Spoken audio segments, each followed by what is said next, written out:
Hello students, welcome back to the class. Now let us continue the chapter Whatever We Do, written by Clifford Martis. In this chapter we already came to know how we have to make better, we have to change, how we must be better. So ಆತ್ಮೀಯ ವಿದ್ಯಾರ್ಥಿಗಳೇ, ಈಗಾಗಲೇ ನಿಮಗೆ ತಿಳಿದಿರುವ ಹಾಗೆ ವಾಟೆವರ್ we do ಅನ್ನುವಂತಹ ಒಂದು ಗದ್ಯ ಭಾಗದಲ್ಲಿ ನಾವು ಎಷ್ಟು ಬದಲಾವಣೆಯನ್ನು ಮಾಡಿಕೊಳ್ಬೇಕು ಎಂಬುದನ್ನು ಈಗಾಗಲೇ ನಮಗೆ ಸಾಕಷ್ಟು ಮಾಹಿತಿ ದೊರೆತಿದೆ. ಹಾಗಾದರೆ ಇಲ್ಲಿ ನಾವು ರೆಸ್ಟೋರೆಂಟ್ಸ್ಗಳಲ್ಲಿ ಕೂಡ ಯಾವ ರೀತಿಯಾಗಿ ವ್ಯಕ್ತಿ ಆದಂಥವನು ವೇಟ್ರಸ್ಗಳಾಗಿರ್ಬೋದು, ಅಲ್ಲಿರುವಂಥ ಜನ ಆಗಿರ್ಬೋದು, ಕಸ್ಟಮರ್ಸ್ಗಳನ್ನು ಒಳ್ಳೆಯ ರೀತಿಯಲ್ಲಿ ಮಾತಾಡಿದಾಗ ಅವರಿಗೆ ಯಾವ ರೀತಿಯ ಪ್ರಾಫಿಟ್ ಅನ್ನುವಂಥದ್ದು, ಲಾಭ ಅನ್ನುವಂಥದ್ದಾಗುತ್ತೆ ಮತ್ತು ಮಾತಿನಲ್ಲಿ ಎಷ್ಟು ನಮ್ರತಾ ಭಾವನೆ ಕಾಣಿಸಿಕೊಡುತ್ತೆ ಎಂಬುದನ್ನು ನಾವು ಅರಿತುಕೊಂಡಿದ್ದೇವೆ. So coming for the 7th paragraph of the lesson, what's there? Doctors treating patients can make their jobs much better if they choose to talk nicely to their patients. A word here or a word there. Most doctors are serious or even stern. Probably they imply that they are doing serious work, but talking nicely and reassuringly is also a part of treatment, isn't it? It is said a couple of friendly words from the doctors or even a smile can go a long way in making the patient feel better. ಹಾಗಾದರೆ ಇಲ್ಲಿ ಕ್ಲಿಫಾರ್ಡ್ ಅವರು ಎಷ್ಟು ನೀಟಾಗಿ ಒಂದು ಕಡೆ ಅವರು ಹೋಟೆಲ್ಸ್ನಲ್ಲಿರುವಂತಹ, ರೆಸ್ಟೋರೆಂಟ್ಸ್ಗಳಲ್ಲಿರುವಂತಹ ವ್ಯಕ್ತಿಗಳ ಬಗ್ಗೆ ಮಾತಾಡ್ತಾ ಇದ್ದರೆ, ಇನ್ನೊಂದು ಕಡೆ ಸಮಾಜದಲ್ಲಿ ಒಬ್ಬರು ಇನ್ನೊಬ್ಬರನ್ನು ಯಾವ ರೀತಿಯಾಗಿ ಮಾತಾಡಬೇಕು ಎಂಬುದನ್ನು ತಿಳಿಸುತ್ತಾ, ಆ್ಯಂಡ್ ಆಲ್ಸೋ ನಾವು his in the further of his chapter he is explaining about the doctors, how the treatment must be. Not only medicines can prove a healthy climate according to the writer here, even a good smile of a doctor can treat the patient. ಅಂದರೆ ಇಲ್ಲಿ ಅವರು ಡಾಕ್ಟರ್ಸ್ಗಳಿಗೆ ಕೂಡ ಈ ರೀತಿಯ ಒಂದು ಸಲಹೆ ಸೂಚನೆಗಳನ್ನು, ಮಾರ್ಗದರ್ಶನವನ್ನು ಮಾಡ್ತಾ ಇದ್ದಾರೆ. ಕೆಲವೊಂದು ಡಾಕ್ಟರ್ಸ್ಗಳನ್ನು ನೋಡಿದಾಗ ಅವರು ಬಹಳ ಕಠಿಣವಾಗಿರುವಂಥ ಕೆಲಸವನ್ನು ಮಾಡ್ತಾ ಇದ್ದಾರೆ ಅನ್ನುವಂಥ ರೀತಿಯಲ್ಲಿ ತಮ್ಮ ಕಾರ್ಯ ಬಹಳ ರಿಸ್ಕ್ನಿಂದ ಕೂಡಿದೆ ಎಂಬುದು ಅವರ ಬಾಹ್ಯವಾಗಿ ಕಾಣಿಸಿಕೊಡುತ್ತೆ. Whereas the writer here is speaking that though the work is very serious. ಅವರ ಒಂದು ಕೆಲಸ ಸೀರಿಯಸ್ ಆಗಿರಬಹುದು, ಬಟ್ ಅವರ ಮಾತಿನಲ್ಲಿ ಏನಿರಬೇಕು ಅಂದರೆ ನಮ್ರತೆ ಇರಬೇಕು. ಭಯವನ್ನು ಹುಟ್ಟಿಸುವಂತಹ ಕೆಲಸವನ್ನು ಡಾಕ್ಟರ್ಸ್ಗಳು ಮಾಡಕೂಡದು ಎಂಬ ಸಲಹೆಯನ್ನು ಅವರು ನೀಡ್ತಾ ಇದ್ದಾರೆ. he is explaining for the doctors. He is arguing with the doctors that doctors should talk to the patients very neatly, nicely, calmly, and with a good smile on their face, so that their treatment may become very successful. And even it is said that a couple of friendly words from the doctors, ಅಂದರೆ ಕೆಲವೊಂದು ಶಬ್ದಗಳು ಡಾಕ್ಟರ್ಸ್ಗಳು ಬಹಳ ಚೆನ್ನಾಗಿ ಮಾತಾಡಿಬಿಟ್ರೆ, ಅಥವಾ ಅವರ ಒಂದು smile, ಮುಗುಳ್ನಗೆ ಕೂಡ ಒಬ್ಬ ಪೇಷಂಟ್, ರೋಗಿಯನ್ನು ಮೆಡಿಸಿನ್ಗಿಂತ ಹೆಚ್ಚಾಗಿ ಅವರು ಕೊಡ್ತಾ ಇರುವಂಥ ಧೈರ್ಯ, ಅವರ ಮಾತಿನಲ್ಲಿರುವಂತಹ ಒಂದು ನಗು, ಇದೇ ಆ ಪೇಷಂಟ್ಸ್ಗಳಿಗೆ, ರೋಗಿಗಳಿಗೆ ಕೆಲವೊಂದು ಸಂದರ್ಭಗಳಲ್ಲಿ ರೋಗದಿಂದ ವಾಸಿಯಾಗುವುದಕ್ಕೆ ಸಹಾಯ ಆಗುತ್ತೆ ಎಂಬುದನ್ನು ಇಲ್ಲಿ ರೈಟರ್ ಆದಂಥವರು ತಮ್ಮ ಅಭಿಪ್ರಾಯವನ್ನು ವ್ಯಕ್ತಪಡಿಸ್ತಾ ಇದ್ದಾರೆ. Here the writer States that even aside by the medicines, a good smile, a healthy environment, a good smile of the doctors, and a good cooperative nature of the and friendly nature of the doctors can also treat the patients better. On a certain occasion, I hailed an auto rickshaw and said, "City Hospital." The automan did not look at me, but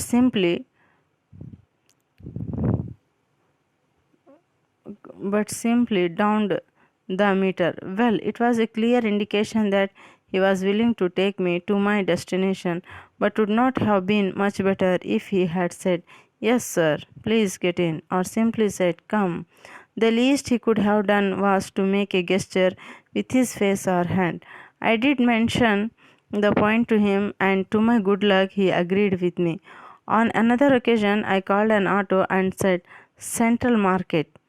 He said, "Sorry, sir, it's time for me to hand over the auto and So saying, he hailed another auto and asked, Guru, Central Market. That man agreed and I got in. This shows that we can say no also in the most pleasant way. So ಇಲ್ಲಿ ಕಥಾಗಾರ, ಇಲ್ಲಿ ಕಥೆ ಈ ಒಂದು whatever we do better ಆಗುವಂತಹ ಒಂದು ಕ್ಲೈಮ್ಯಾಕ್ಸ್ನಲ್ಲಿ ವಿವರಣೆಯನ್ನು ಯಾವ ರೀತಿಯಾಗಿ ಕೊಡ್ತಾ ಇದ್ದಾರೆ ಅಂದರೆ, he is sharing his own experience, ತಮ್ಮ ಜೀವನದ ಜೊತೆ ಆಗಿರುವಂತಹ ಕೆಲವೊಂದು ಸನ್ನಿವೇಶಗಳನ್ನು, ಕೆಲವೊಂದು ಘಟನೆಗಳನ್ನು ಅನುಭವದ ಮುಖಾಂತರ ಇಲ್ಲಿ ಹೇಳ್ಕೊಡ್ತಾ ಇದ್ದಾರೆ.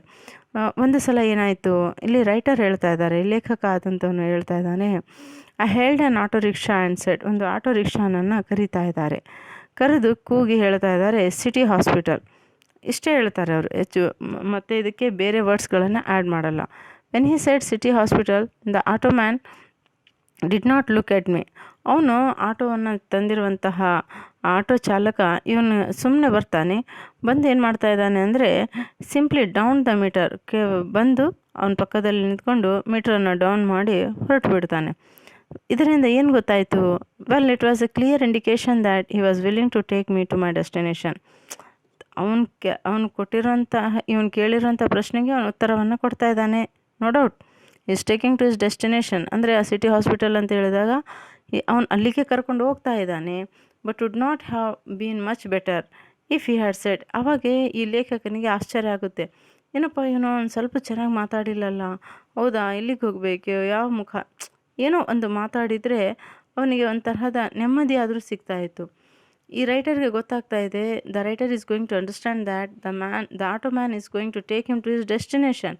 But the way he spoke, he simply downed the meter. No, this was not very much liked by the writer here.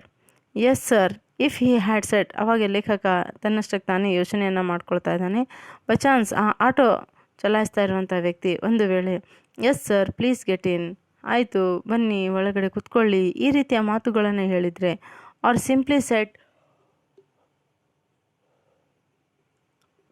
ಇಲ್ಲಾಂದರೆ ಕೇವಲ ಬನ್ನಿ ಅಂಥೇಳಿ ಇಷ್ಟು ಕೂಡ ಅವನು ಹೇಳಿದರೆ ಅದೇನೋ ಅವರಿಗೆ ಒಂದು ತರಹದ ತೃಪ್ತಿಯನ್ನು ತರ್ತಾಯಿತ್ತು. The least he could have done was to make a gesture with his face or hand.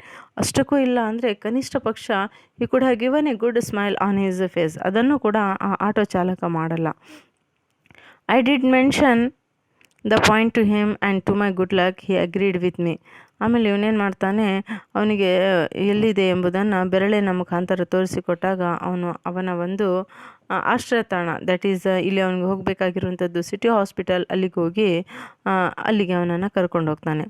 ಅಂದರೆ ಮಾತಿನಲ್ಲಿನ ವ್ಯತ್ಯಾಸ ಯಾವ ರೀತಿಯದ್ದಾಗಿರುತ್ತೆ ಎಂಬುದನ್ನು ಕಥಾಗಾರ ರೈಟರಲ್ಲಿ ಹೇಳ್ಕೊಡ್ತಾ ಇದ್ದಾರೆ ಅಷ್ಟೇ. ಆನ್ ಅನದರ್ ಒಕೇಶನ್, ಇನ್ನೊಂದು ಸಲ ಏನಾಯಿತು ಇವರ ಜೀವನದ ಜೊತೆಯಲ್ಲಿ, I called on auto and set. ಇದು ಒಂದು ಸಲ ತಮ್ಮ ಜೀವನದಲ್ಲಿ ನಡೆದಿರುವಂಥ ಘಟನೆಯನ್ನು ಹೇಳ್ತಾ ಇನ್ನೊಂದು ಸಲ ಅವ್ರೇನಂತ ಹೇಳ್ತಾ ಇದ್ದಾರೆ, another one time what happened, I called on auto and set. ಮತ್ತೆ ಒಂದು ಸಲ ಏನಾಗುತ್ತೆ, ಆಟೋನನ್ನು ಕರಿಬೇಕಾಗುತ್ತೆ. ಆಟೋನವನ್ನು ಕರೆದು ಏನಂತ ಹೇಳ್ತಾರೆ ಲೇಖಕ, ಸೆಂಟ್ರಲ್ ಮಾರ್ಕೆಟ್, ಅಂದರೆ ಸೆಂಟ್ರಲ್ ಮಾರ್ಕೆಟಿಗೆ ಹೋಗಬೇಕಾಗಿರುತ್ತೆ. ಸೊ ಸೆಂಟ್ರಲ್ ಮಾರ್ಕೆಟ್ ಅಂತ ಹೇಳಿದಾಗ ಈ ಚಾಲಕ ಇಲ್ಲಿ ಬರ್ತಾ ಇಲ್ಲ ನೋಡಿ, ಅವನು ಬಂದಿದ್ದಾನೆ, ಆದರೆ ಅವನು ಯಾವ ರೀತಿ ಅಂದರೆ ಒಬ್ಬ ಮೂಕನ ಹಾಗೆ ಬರ್ತಾನೆ, ಕರ್ಕೊಂಡು ಹೋಗ್ತಾನೆ, ಹಣವನ್ನು ಇಸ್ಕೊಳ್ತಾನೆ, ಮೀಟ್ರನ್ನು ಡೌನ್ ಮಾಡ್ತಾನೆ, ಅಲ್ಲಿಂದ ಹೊರಟೋಗ್ಬಿಡ್ತಾನೆ. ವೆರಾಸ್ ದಿಸ್ ಪರ್ಸನ್ ನೋಡಿ, ಇವನಿಗೆ ಕರಿತಾ ಇದ್ದಾನೆ, ಕರೆದು ಲೇಖಕ ಏನಂತ ಹೇಳ್ತಾ ಇದ್ದಾರೆ, ಸೆಂಟ್ರಲ್ ಮಾರ್ಕೆಟ್ ಅಂತ ಹೇಳಿದಾಗ ಅವನು ತನಗೆ ಬೇಡ ಆಗಿದೆ ಅಂತ ಹೇಳಿದಾಗ ಹಾಗೆ ಹೋಗಬಹುದಿತ್ತು, ಇಲ್ಲ ಅಂಥೇಳಿ ಇಷ್ಟೇ ಹೇಳಿ ಹೋಗ್ಬೋದಿತ್ತು, ಅಥವಾ ಏನೂ ಹೇಳಲಾರದೆ ಕೂಡ ಅವನು ಹೋಗ್ಬೋದಿತ್ತು. But that man's language and to this man it is completely different. ಆ ವ್ಯಕ್ತಿಯ ಮತ್ತು ಈ ವ್ಯಕ್ತಿಯ ಇಬ್ಬರು ಕೂಡ they both are auto drivers, ಇಬ್ಬರಲ್ಲಿ ಕೂಡ ಕಾಣಿಸ್ತಾ ಇರುವಂತಹ ವ್ಯತ್ಯಾಸ ಅಜಗಜಾಂತರವಾಗಿದೆ. ಅವನೇನು ಮಾಡ್ತಾನೆ, he said, sorry sir, it's time for me to hand over the auto. ನೋಡಿ ಅವನೇನಂತ ಹೇಳ್ತಾ ಇದ್ದಾನೆ, ಹಿ ಸೆಡ್ ಸಾರಿ ಸರ್, ಅಯ್ಯೋ ಆಗಲ್ಲಲ್ಲ ಸರ್, ಕ್ಷಮೆಯನ್ನು ಕೇಳ್ತಾ ಇದ್ದಾನೆ. ನೋಡಿ ಅವನು ಅಪರಿಚಿತ ವ್ಯಕ್ತಿ, is a stranger, both of them are stranger's here, ಇಬ್ಬರು ಕೂಡ ಅಪರಿಚಿತರು, ಆದರೂ ಕೂಡ ಅದು ತನ್ನ ಕರ್ತವ್ಯ ಎಂಬುದನ್ನು ಅರ್ಥ ಮಾಡಿಕೊಂಡು ಅವನು ಹೇಳ್ತಾ ಇದ್ದಾನೆ, ಈ understands that it's his duty and so he explains, sorry sir, it's time for me to hand over the auto. ಇಲ್ಲ, ನನ್ನ ಸಮಯ ಮುಗಿದೋಗ್ಬಿಟ್ಟಿದೆ, ಈ ಆಟೋವನ್ನು ನಾನೇನು ಮಾಡಬೇಕು, ಬೇರೆಯವರಿಗೆ ಒಪ್ಪಿಸ್ಬೇಕು. ಆ್ಯಂಡ್ ಸೋ ಸೇಯಿಂಗ್, ಹೀಗೆ ಹೇಳ್ತಾ ಅವನೇನು ಮಾಡ್ತಾನೆ, he held another auto and asked. ನೋಡಿ, ಅವನೇನು ಮಾಡ್ತಾ ಇದ್ದಾನೆ, ಇನ್ನೊಬ್ಬ ಆಟೋ ಚಾಲಕನನ್ನು ಕರೆದು ಆ ಆಟೋನಲ್ಲಿರುವಂಥ ವ್ಯಕ್ತಿಗೆ ಹೇಳ್ತಾ ಇದ್ದಾನೆ, ಗುರು ಸೆಂಟ್ರಲ್ ಮಾರ್ಕೆಟ್ ಅಂತೇಳಿ ಹೇಳ್ತಾ ಇದ್ದಾನೆ. ಅಂದರೆ ಇವರಿಗೆ ತಮ್ಮ ಒಂದು ಆಟೋ ಚಾಲಕರನ್ನು ಕರೆದು, ಇಲ್ಲ ಗುರು, ಇವರನ್ನು ಸೆಂಟ್ರಲ್ ಮಾರ್ಕೆಟಿಗೆ ಬಿಡಬೇಕು ಅಂಥೇಳಿ ಹೇಳಿ, ದ ಮ್ಯಾನ್ ಎಗ್ರೀಡ್, ಹೀಗೆ ಹೇಳಿ ಅವನೇನು ಮಾಡಿಬಿಡ್ತಾನೆ, ಅಲ್ಲಿಂದ ಹೋಗ್ತಾನೆ. The man agreed and I got in. ಹಾಗಾದರೆ ಇನ್ನೊಬ್ಬ ಆಟೋ ಚಾಲಕ ಬಂದು ಅದಕ್ಕೆ ಒಪ್ಕೊಂಡು ಅವನನ್ನು ಕರ್ಕೊಂಡು ಹೋಗ್ತಾ ಇದ್ದಾನೆ. This shows that we can say no also in the most pleasant way. ಈ ಎರಡೂ ಉದಾಹರಣೆಗಳ ಮುಖಾಂತರ ನಮಗೆ ಬರ್ತಾ ಇರುವಂತಹ ವಿಷಯ ಏನು, what is the importance that is hidden to understand in between these two auto drivers is that the first one was a man who was not at all speaking, and second was a very good man who used a good language, and also he made the situation better before. And also here to this point, the second auto man also showed that we can also say no in some conditions in a very pleasant way. ಅಂದರೆ pleasant ಆಗಿರುವಂಥ ರೀತಿಯಲ್ಲಿ ಬೇಡ ಅನ್ನುವಂತಹ ಮಾತನ್ನು ಕೂಡ ಯಾವ ರೀತಿಯಾಗಿ ಜನರನ್ನು ಅರ್ಥಿಸಿ ಬೆಟರನ್ನಾಗಿ ಮಾಡಿ ಹೇಳ್ಬೋದು ಎಂಬುದನ್ನು ಕಥಾಗಾರ ಇಲ್ಲಿ ತೋರಿಸಿಕೊಡ್ತಾ ಇದ್ದಾರೆ. Even a very ordinary things like giving alms to beggar can be done in a better way. Here take this, we can say nicely and with some feeling. What do most people do? ನೋಡಿ, ಇಲ್ಲಿ beggar ಅಂದರೆ ಭಿಕ್ಷುಕರು. Even a very ordinary thing, ಇದು ಬಹಳ ಸಾಮಾನ್ಯರಲ್ಲಿ ಅತಿ ಸಾಮಾನ್ಯವಾಗಿರುವಂಥದ್ದು ಏನು, giving alms to the beggar. Alms ಅಂದರೆ ಭಿಕ್ಷೆಯನ್ನು ಕೊಡುವುದು, ದಾನವನ್ನು ಮಾಡುವುದು. ಭಿಕ್ಷುಕರಿಗೆ ದಾನವನ್ನು ಮಾಡುವಂಥ ಸಂದರ್ಭದಲ್ಲಿ ಇನ್ ಎ ಬೆಟರ್ ವೇ, ಅದನ್ನು ಕೂಡ ನಾವು ಇನ್ನೂ ಚೆನ್ನಾಗಿ ಅನ್ನುವಂಥ ರೀತಿಯಲ್ಲಿ ಮಾಡಿಕೊಡಬಹುದು. ಹಿಯರ್ ಟೇಕ್ ದಿಸ್, ಇಲ್ಲಿದೆ ನೋಡು, ತೆಗೆದುಕೋ. We can say nicely and with some feeling. ಇದನ್ನೇ ನಾವು ಬಹಳ ಒಳ್ಳೆಯ ಭಾವನೆಗಳಿಂದ, ಒಳ್ಳೆಯ ಒಂದು ಸ್ವಭಾವದಿಂದ ಎದುರಿಗೆ ಇರುವಂತಹ ಭಿಕ್ಷುಕನನ್ನು ಕೊಡಬಹುದು. What do most people do? ಹಾಗಾದರೆ ಈ ವಿಷಯದಲ್ಲಿ ಸುಮಾರು ವ್ಯಕ್ತಿಗಳು ಏನನ್ನು ಮಾಡ್ತಾರೆ? They refuse to look at the beggar. ನೋಡಿ, ಭಿಕ್ಷುಕರಿಗೆ ಭಿಕ್ಷುಕರಿಗೆ ದಾನವನ್ನು ಮಾಡುವಂತಹ ಮಾತು ದೂರದ ವಿಷಯ. ಇವತ್ತು ನಾವು ಎಂತಹ ವ್ಯಕ್ತಿಗಳನ್ನು ಕಾಣ್ತಾ ಇದ್ದೀವಿ? In today's society what type of people are we observing? We observe that even the people are not interested in seeing the faces of the beggar. ಭಿಕ್ಷುಕರ ಮುಖವನ್ನು ಕೂಡ ನೋಡುವುದಕ್ಕೆ ತಯಾರಿರಲ್ಲ. If he persist, they indicate that he should go ahead. ಅವನೇನಾದರೂ ಜಾಸ್ತಿ ಕಾಡಿಸ್ತಾ ಇದ್ದಾನೆ, ಸತಾಯಿಸ್ತಾ ಇದ್ದಾನೆ ಅಂತ ಹೇಳಿದಾಗ ಅವನನ್ನು ಮುಂದೆ ಗೋ ಅಹೆಡ್ ಅಂದರೆ ಮುಂದಕ್ಕೆ ಹೋಗು ಅನ್ನುವಂಥ ರೀತಿಯಲ್ಲಿ ಮಾತಾಡ್ತಾರೆ. ಸಂಸೆ ಮುಂದೆ ಹೋಗಪ್ಪ, go further or some such thing. ನೋಡಿ, ಈ ರೀತಿಯಾಗಿರುವಂತಹ ಮಾತುಗಳು ಜನರು ಆಡುವುದಕ್ಕೆ ಪ್ರಾರಂಭವನ್ನು ಮಾಡ್ತಾರೆ.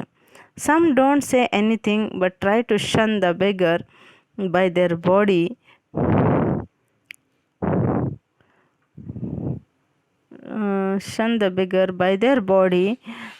Body language. ಇನ್ನೂ ಕೆಲವೊಂದು ಮಹಾನ್ ವ್ಯಕ್ತಿಗಳು ಅಂತ ಹೇಳ್ಬೋದು ಇವರನ್ನು. ಇವರ ಪರಿಸ್ಥಿತಿ ಹೇಗಿರುತ್ತೆ ಅಂದರೆ, ಭಿಕ್ಷುಕರು ಅಂತ ಹೇಳಿಬಿಟ್ರೆ ಅವರು ಮನುಷ್ಯರು ಅನ್ನುವಂಥ ರೀತಿಯಲ್ಲಿ ಕೂಡ ನೋಡೋದಕ್ಕೆ ತಯಾರಿರಲ್ಲ. Some people are there who are not at all giving any alms to the beggar. Instead they look at them as if they are not human beings. ಯಾವ ರೀತಿಯಾಗಿ ನೋಡ್ತಾರೆ? ಸೊನ್ನೆಯ ಮುಖಾಂತರ ತಮ್ಮ ಬಾಡಿ ಲ್ಯಾಂಗ್ವೇಜನ್ನು ಉಪಯೋಗ ಮಾಡಿಕೊಂಡು ಅವರನ್ನು ಅಲ್ಲಿಂದ ಹೊರಡು ಅನ್ನುವಂಥ ರೀತಿಯಲ್ಲಿ ಹೇಳುವುದನ್ನು ಕೂಡ ನಾವು ನೋಡ್ತಾ ಇರ್ತೀವಿ. And finally when the giving becomes inevitable, they give grudgingly. And if we decide to give alms, should we not do so graceful? In Mumbai, they have a nice way of saying, "Maaf karo, please excuse." It's a nice way of saying, "Sorry, I am not able to give." ಅಂದರೆ ಆ ರಾಜ್ಯಕ್ಕೆ ತಕ್ಕ ಹಾಗೆ, ಅಲ್ಲಿಯ ಭಾಷೆಗೆ ತಕ್ಕ ಹಾಗೆ ವ್ಯಕ್ತಿಗಳು ಯಾವ ರೀತಿಯಾಗಿ ಇಲ್ಲಿ ಬೆಗ್ಗರ್ಸ್ಗಳ ಜೊತೆಯಲ್ಲಿ ನಡ್ಕೊಳ್ತಾರೆ ಎಂಬುದನ್ನು ನಾವು ನೋಡ್ಬೋದು. ಇಲ್ಲಿ ನಮ್ಮ ಕರ್ನಾಟಕದ ವಿಷಯ ಅಂದರೆ ಮುಂದೆ ಹೋಗಪ್ಪ ಗೋ ಫರ್ದರ್ ಅನ್ನುವಂಥ ರೀತಿಯಾಗಿರ್ಬೋದು. ಮುಂಬೈ ಅನ್ನುವಂಥ ಪ್ರದೇಶದಲ್ಲಿ ಅಂದರೆ ಮಾಫ್ ಕರ್ನ ಅಂದರೆ ಸಾರಿ ಅಂತ ಕೇಳ್ಬಿಡ್ತಾರೆ. ಯಾರು ಭಿಕ್ಷುಕರಲ್ಲ, ಕೊಡುವಂತಹ ದಾನೇಶ್ವರರು. ಸೊ ಇಲ್ಲೇನು ಮಾಡ್ತಾರೆ ಅಂದರೆ ಅಟ್ಲೀಸ್ಟ್ ಬಾಡಿ ಲ್ಯಾಂಗ್ವೇಜನ್ನಲ್ಲ, ಒಂದು ಒಳ್ಳೆಯ ಭಾಷೆಯನ್ನು ನಮ್ರತಾ ಭಾವನೆಯಿಂದ ನೀಟಾಗಿ ಆ ಭಿಕ್ಷುಕರ ಜೊತೆಯಲ್ಲಿ ಮಾತಾಡಿ ಪ್ಲೀಸ್ ಎಕ್ಸ್ಕ್ಯೂಸ್ ಅಂದರೆ ಮಾಫ್ ಕರ್ನ ಅನ್ನುವಂಥ ರೀತಿಯಲ್ಲಿ ಹೇಳಿ ಆ ಭಿಕ್ಷುಕರನ್ನು ಅಲ್ಲಿಂದ ಕಳಿಸ್ಕೊಡ್ತಾರೆ.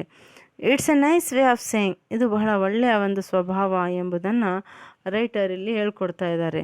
ಸಾರಿ I am not able to give, ಇದರ ಅರ್ಥ ಇಷ್ಟೇ, ಅಯ್ಯೋ ಸಾರಿ ನನ್ನನ್ನು ಕ್ಷಮಿಸು, ನನಗೆ ಕೊಡೋಕ್ಕಾಗಲ್ಲ ಅನ್ನುವಂಥ ರೀತಿಯಲ್ಲಿ ಹೇಳುವುದುಂಟು. We have a number of notices, instructions and orders like no parking, no smoking, no admission, visitors' cars are not allowed and so on and so forth. Don't these terms sound rather rough? ನೋಡಿ, ಇಲ್ಲಿ public ಪ್ಲೇಸಸ್ಗಳಲ್ಲಿ ನಾವು ಎಷ್ಟೋ ಸಂದರ್ಭಗಳಲ್ಲಿ ನೋಡ್ತೀವಿ, ಇನ್ಸ್ಟ್ರಕ್ಷನ್ಸ್ಗಳನ್ನು ಬರೆದಿರ್ತಾರೆ, ಬೋರ್ಡ್ಗಳ ಮೇಲೆ ಬರೆದಿರ್ತಾರೆ, ಗೋಡೆಗಳ ಮೇಲೆ ಅಂಟಿಸಿರ್ತಾರೆ. ನಾವು ಇಂತಹ ಎಲ್ಲ ವಿಷಯಗಳನ್ನು ನಮ್ಮ ಕಣ್ಣಾರೆ ನೋಡ್ತಾ ಇದ್ದೀವಿ. ಈ ಒಂದು ವಿಷಯ ಲೇಖಕರಿಗೆ ಯಾವ ರೀತಿಯಾಗಿ ಕಾಣಿಸಿಕೊಡ್ತಾ ಇದೆ? We have A number of notices, ಎಷ್ಟೋ ಸಂದರ್ಭಗಳಲ್ಲಿ ನಾವು ನೋಡಿದ್ದೀವಿ ಇನ್ಸ್ಟ್ರಕ್ಷನ್ಸ್ಗಳನ್ನು, ಆ್ಯಂಡ್ ಆರ್ಡ್ರನ್ನು ಕೂಡ ಬರೆದಿರ್ತಾರೆ. ಲೈಕ್ ನೋ ಪಾರ್ಕಿಂಗ್, ಇಲ್ಲಿ ಯಾವುದೇ ವೆಹಿಕಲ್ಸ್ಗಳನ್ನು ಪಾರ್ಕಿಂಗ್ ಮಾಡುವ ಹಾಗಿಲ್ಲ. ನೋ ಸ್ಮೋಕಿಂಗ್, ಇಲ್ಲಿ ಯಾರೂ ಬಿಡಿ ಸಿಗರೇಟ್ ಆಗಿರೋದನ್ನು ಸೇದುವಂತಿಲ್ಲ. ನೋ ಅಡ್ಮಿಷನ್ಸ್, ಎಲ್ಲ ಫುಲ್ಲಾಗಿಬಿಟ್ಟಿದ್ದಾವೆ ಅನ್ನುವಂಥ ರೀತಿಯಲ್ಲಿ.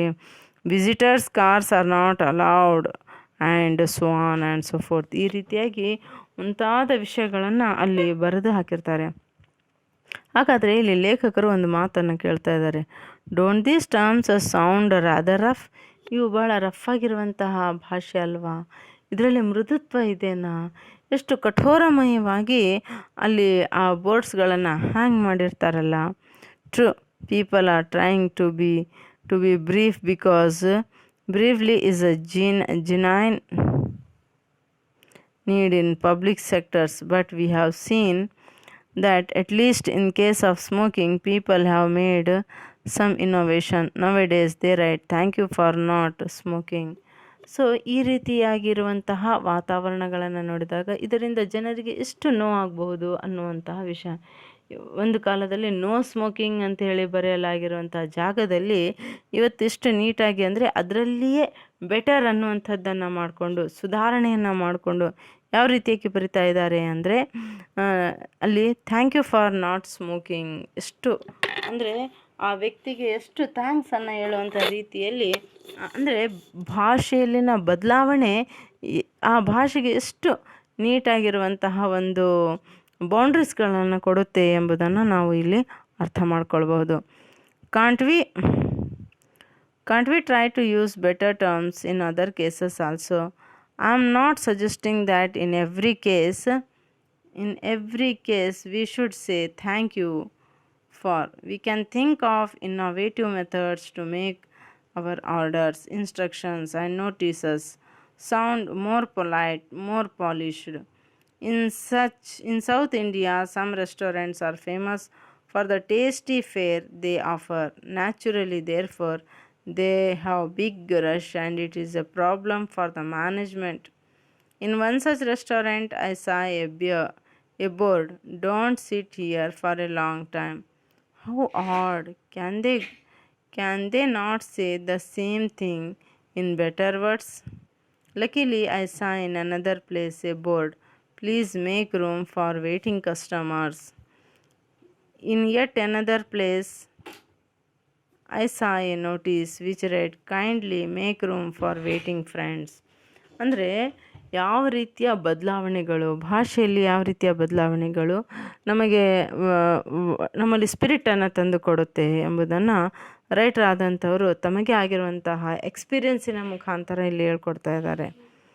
Is saying that I am not suggesting that in every case, ಪ್ರತಿಯೊಂದು ಸಂದರ್ಭದಲ್ಲಿ ನಾವು ಥ್ಯಾಂಕ್ ಯು ಈ ರೀತಿಯಾಗಿ ಹೇಳುವಂಥ ಅವಶ್ಯಕತೆ ಇರಲ್ಲ.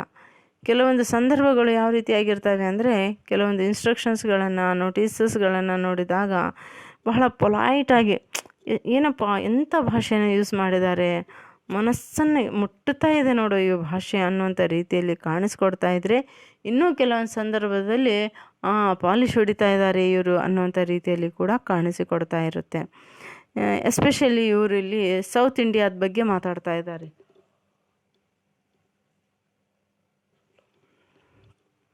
ಈ ಸ್ಪೀಕಿಂಗ್ ಅಬೌಟ್ ಸೌತ್ ಇಂಡಿಯಾದಲ್ಲಿ ಕೆಲವೊಂದು ರೆಸ್ಟೋರೆಂಟ್ಸ್ಗಳಿಗೆ ಹೋಗಿರುವಂಥ ಸಂದರ್ಭ, ಅವರಲ್ಲಿ ಏನು ನೋಡಿದರು, ಎಸ್ಪೆಷಲಿ ಭಾಳ ಟೇಸ್ಟಿಯಾಗಿರುವಂಥ ಡಿಶಸ್ಗಳನ್ನು ಮಾಡೋದರ ಪರಿಣಾಮ ಇಲ್ಲಿ ಬಹಳಷ್ಟು ರಶ್ ಇರುತ್ತೆ. ಆ ರಶ್ನಲ್ಲಿ ಜನ ಯಾವ ರೀತಿಯಾಗಿ ನಡ್ಕೊಳ್ತಾರೆ ಎಂಬುದನ್ನು let us see in the next.